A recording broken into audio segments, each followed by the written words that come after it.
Good afternoon, student. Before we start, lead the prayer. Mr. Justin Campos. Sa ang Father, Son, Holy Spirit. Dear Lord, God and Father, and Holy Name, help us to do what is right, give us love. Amen. Okay, I'll check your attendance. Justin Campos. Present. Christine Santillan. Raysalyn Gilbuena. Dave Antonio. Jalen Pantaleon. Raymar Camado. Okay, before we proceed to our topic, I have a question. Sino yung nakakaalala sa past lesson natin? Okay, Mr. Justin Campos. Okay, as you can see, meron ako dito motivational activity. And yung title niya is Guess the Number. Sino nakakaalam dito? Taas na lang ng kamay. Okay, Dave Antonio.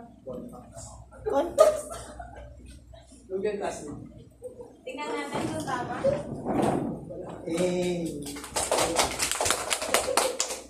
Okay, next. Kahon ay Maki. kahon. Shahud. Tingnan natin kung tama. Tama yan na. Kahon yan. Perfect! Next. Ano? Justin Campos. Ano yun? Capsule? Next. Tama. Bus? Next. Macdo? Sino nakakaalam dito? Eminem? Dave. Tama. Magda ka lang.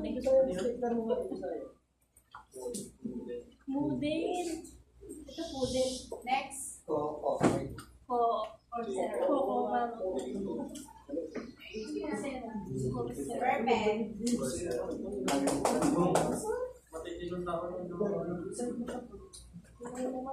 Hindi idea po based po sa motivation na activity kung ano po yung lesson natin for today. Justin? Okay, Dave Antonio.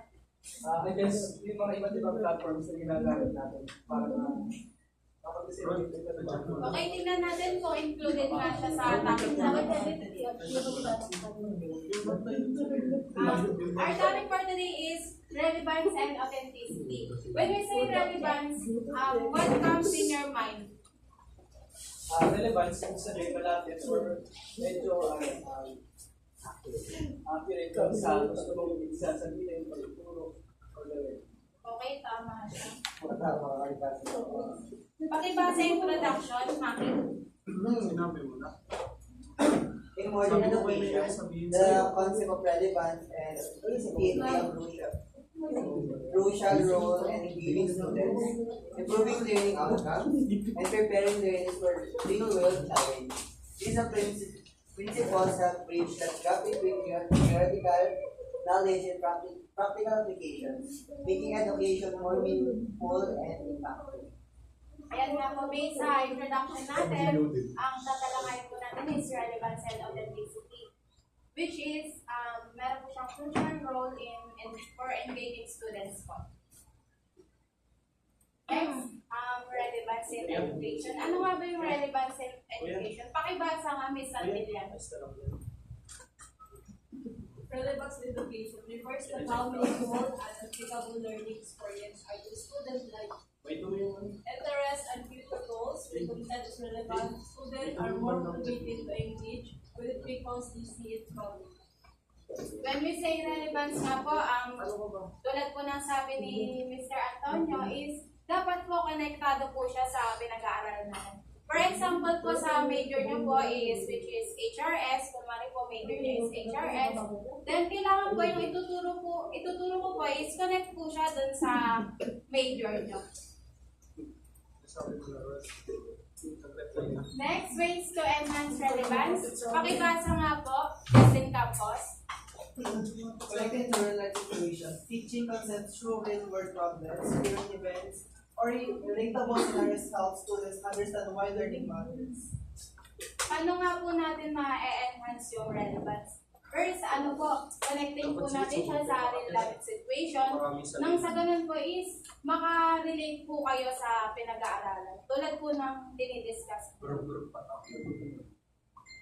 Next, pakibasa nga po, JD Pantalion. Personalized learning. Tailoring lesson for students interested, background-based learning more meaningful. When we say personalized learning, ano po yung pumapasok sa isip mo, Justin Campos? Sa Sa pagkakaintindi mo lang. sa personalized learning, nagiging ano siya? Dahil dito parang yung mga lesson is yung mga students na nagkakaroon siya ng mga interest sa pagtuturo. Like, yung mga teacher is nagkakaroon siya ng mga engaging preferences para maging active yung learning sa mga students. Okay, thank you, other answer. Ang personalized learning, yun yung ginagamit natin sa mga students dahil may iba tayong klase ng students. Like usual, like in aesthetic, may auditorium. Yes po, tama po yung sinabi ni Dave. Additional lang po, kailangan nga po is, alam po natin yung mga student interest para po mas engaging po yung learning outcomes. Next, career and future readiness. Integrated skills that students will need in future career, such as critical thinking, collaboration, and digital literacy. Sa pamamagitan daw po ng paggamit natin ng critical thinking and collaboration, mas ma-enhance po natin yung relevance. Next, cross-disciplinary connection. Pakibasa nga po kung sinsan din yan. Cross-disciplinary connection, showing how subjects connect using math, music, science, and courses the relevant to learning. Based po sa pagkakaintindi mo, Dave Anton, ano po yung paki-explain po kung ano ba yung cross-disciplinary connections?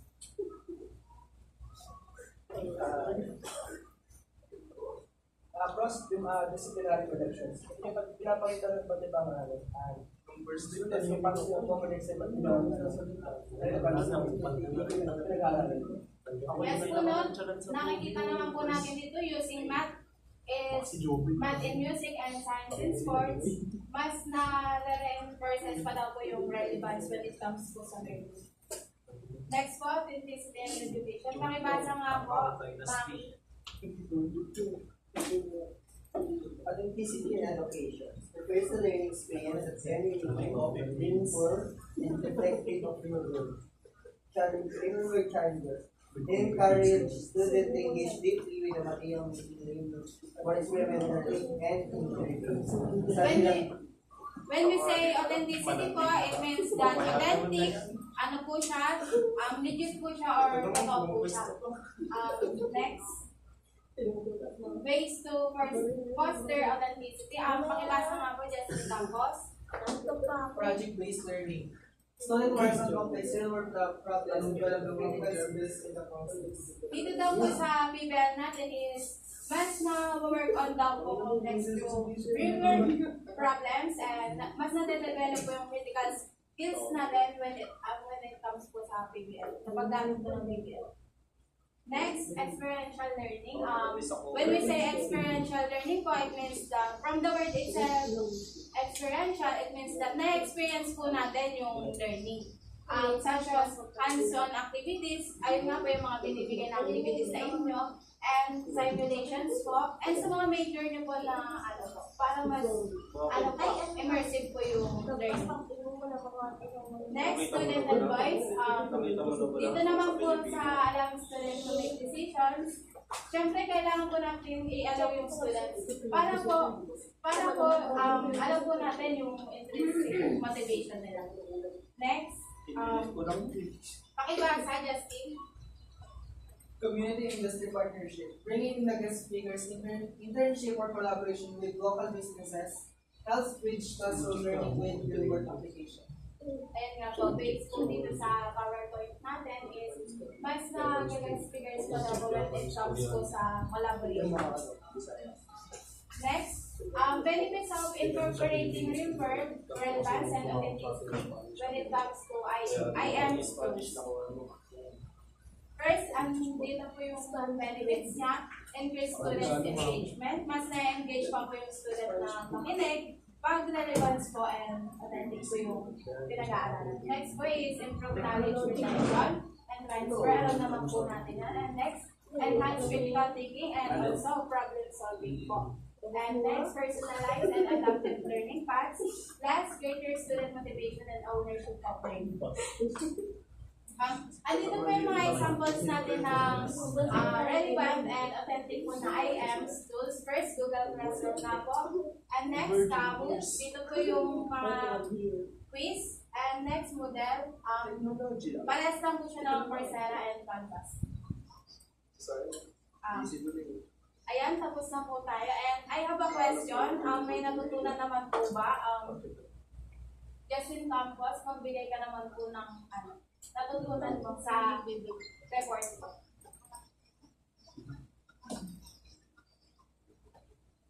Based sa relevance and authenticity, dapat is nagkakaroon tayo nagiging mas engagement yung mga learning natin sa mga student, like sa paggamit ng mga application like Moodle, Canvas, Google Classroom, and Coursera. Mas doon, mas napapadali yung pagiging active ng mga student sa discussion ng mga Based po sa pagkakaintindi nyo, what is relevance po, Mr. Antonio?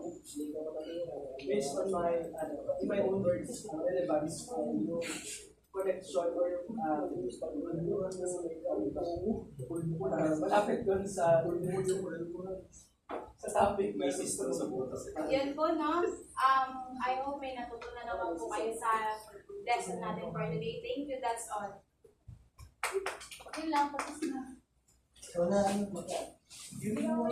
Uy, tang ina mo,